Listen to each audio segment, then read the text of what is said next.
প্রিয় ছাত্রছাত্রীরা, আজকে আমি তোমাদেরকে এই ভিডিওর মাধ্যমে ক্লাস 9-এর 2025 সালের ফার্স্ট সামেটিভের জন্য যে প্রশ্নগুলো দেওয়া হয়েছে স্কুল নম্বর 1 নম্বর স্কুলে পেজ নম্বর 388-তেই ইতিহাসের সমস্ত প্রশ্নের উত্তর আমি আলোচনা করব। এই 1 নম্বর স্কুলের তোমরা শুরু থেকে শেষ অবধি অবশ্যই দেখবে ভিডিওটা, এবং চ্যানেলে যদি নতুন হয়ে থাকে অবশ্যই তোমার চ্যানেলটাকে সাবস্ক্রাইব করে রাখবে পরবর্তী যে পেজগুলো আছে অর্থাৎ পরবর্তী যে স্কুলগুলো আছে সেগুলোর প্রশ্ন উত্তর পাওয়ার জন্য। আর এই যে প্রশ্ন উত্তরের পিডিএফ তোমরা পরবর্তীতে আমাদের টেলিগ্রাম চ্যানেল থেকে পেয়ে যাবে। ডিসক্রিপশনে লিঙ্ক দেওয়া হচ্ছে টেলিগ্রাম চ্যানেলে, সেখান থেকে তোমরা টেলিগ্রাম চ্যানেলে যুক্ত হয়ে যাবে, তাহলে সেই পিডিএফ তোমরা প্রশ্ন উত্তরের পিডিএফগুলো তোমরা পেয়ে যাবে। তো আজকে দেখো 1 নম্বর স্কুল আলোচনা করব। সেখানে বিভাগ কয়ের মধ্যে যে প্রশ্নগুলো আছে দেখো, একের দাগে বলা আছে সঠিক উত্তরটি বেছে নিয়ে লেখো। তো একের দাগে একের প্রশ্ন, 1789 খ্রিস্টাব্দে ফরাসি বিপ্লবের সময় ফ্রান্সের সম্রাট ছিলেন। এটা তোমাদের উত্তর হবে কি? সোনাস লুই, অপশান সি। এরপরে প্রশ্ন, ফ্রান্সে তামাকজাত পণ্যের ওপর যে কর নেওয়া হতো তার নাম। এটা হবে অপশান ডি অর্থাৎ এডস। তিনের দাগের প্রশ্ন দেখো, যে বলা হয়েছে যে সোনাস লুই অর্থমন্ত্রী হিসেবে নিযুক্ত করেছিলেন। সোনাস লুই অর্থমন্ত্রী হিসেবে নিযুক্ত করেছিলেন অপশান সি, অপশান বি অর্থাৎ তুর্গকে। এরপরের যে প্রশ্ন আছে দেখো, ফরাসি জাতীয় সভার অধিবেশন বসেছিল 5 মে 1789 খ্রিস্টাব্দে। এরপরের প্রশ্ন ছিল অবাধ বাণিজ্য নীতির পক্ষে ছিলেন কে? Adam Smith, option B. এরপরে আছে ইয়র্ক ছিলেন প্রাশিয়ার সেনাপতি, অপশান ডি। এরপরে আছে দ্বিতীয় জাস্টিনিয়ান বলা হতো নেপোলিয়নকে, অপশান বি। তারপরে আছে টিলসিটের সন্ধি হয়েছিল 1807 খ্রিস্টাব্দে। এরপরে আছে নীলনদের যুদ্ধে নেপোলিয়ন পরাজিত হন, অপশান বি সঠিক হবে, নেলসনের কাছে। এরপরে আছে নেপোলিয়নের মৃত্যু হয় সেন্ট হেলেনা দ্বীপে, অপশান সি। তাহলে এখানে এমসিকিউটায় যে প্রশ্নগুলো ছিল সেগুলো আমরা আলোচনা করে নিলাম। এরপরে বিভাগ ক্ষয়ের মধ্যে যে প্রশ্নগুলো আছে দেখো, বলা হয়েছে বাম স্তম্ভের সঙ্গে ডান স্তম্ভ মিলিয়ে লেখো। এই বাম স্তম্ভ এবং ডান স্তম্ভ দেওয়া হয়েছে। তো এখানে আছে কি চতুর্দশ লুই, সেটা তোমাদের এখানে হবে আমি রাষ্ট্র। এরপরে স্পেনীয় ক্ষত, সেটা হবে কি নেপোলিয়ন। তারপর ক্ষমতা স্বতন্ত্রীকরণ নীতি, সেটা হবে মন্তেস্কু, অপশান এ। তাহলে এভাবে তোমরা এগুলো মিলিয়ে নেবে। এরপরে দেখো যেটা আছে মানচিত্রে দেখা এগুলো, তো এগুলো আমরা আলোচনা করব না, ম্যাপ পয়েন্টিংটা।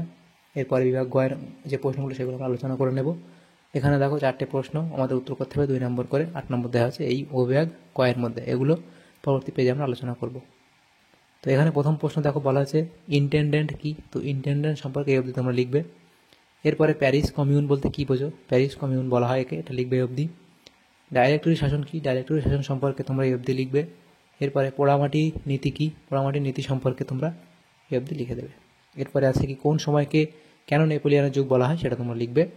এরপরের যে প্রশ্নগুলো আছে দেখো বিভাগ ঘ, সেখানে বলা হয়েছে নিম্নলিখিত প্রশ্নগুলি 7-8টি বাক্যে উত্তর দাও, যে কোনো দুটি। এখানে প্রত্যেকটা প্রশ্নমান 4 নম্বর করে 8 নম্বর দেওয়া আছে। এবং বিভাগ ওয়া, সেটা দেখো একটা প্রশ্ন উত্তর করতে হবে 8 নম্বর। এখানে 2টো প্রশ্ন আছে, এগুলো আমরা নেক্সট পেজে আলোচনা করব।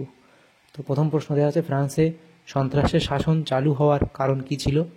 তো এই চালু হওয়ার কারণ তোমরা লিখবে, এখানে পটভূমি লিখবে, উদ্দেশ্য লিখবে, সন্ত্রাসের ভয়াবহতা এবং অবসান ইত্যাদি পয়েন্টগুলো করবে। এরপরে প্রশ্ন আছে মহাদেশীয় অবরোধ ব্যবস্থা বলতে কী বোঝো?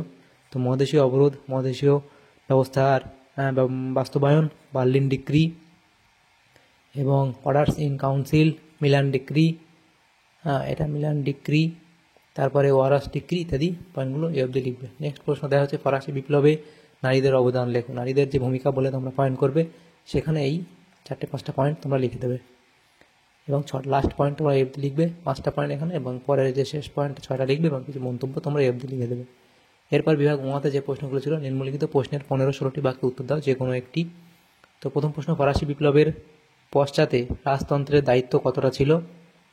তো সেটা তোমরা লিখবে যে পূর্ব রাজতন্ত্রের দায়িত্ব বলে, স্বৈরাচারী রাজতন্ত্র, রাজন্যবর্গের দুর্বলতা, প্রশাসনিক ত্রুটি, বিপ্লবের অনিবার্যতা ইত্যাদি পয়েন্টগুলো করে অবধি তোমরা লিখে দেবে, তাহলে এই প্রশ্ন উত্তর তোমাদের হয়ে যাবে।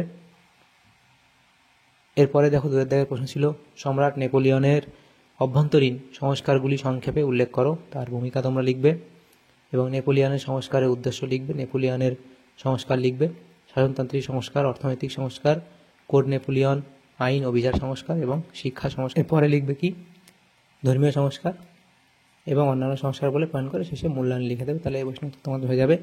তাহলে দেখো আমাদের এখানে ইতিহাসের যে প্রশ্নগুলো ছিল ক্লাস 9-এর ফার্স্ট সামেটিভের জন্য 2025 সালের ইতিহাসের প্রশ্নগুলো আলোচনা করলাম আমরা প্রথম স্কুলের। তোমাদের যদি সামান্যতম উপকার এসে থাকে ভিডিওটা অবশ্যই লাইক করবে, বেশি বেশি করে বন্ধুদের সাথে শেয়ার করে পরবর্তী পেজগুলো প্রশ্নোত্তর পাওয়ার জন্য। আর চ্যানেলে নতুন হয়ে থাকে অবশ্যই তোমার চ্যানেলটাকে সাবস্ক্রাইব করে রাখবে। Thank you, thanks for watching.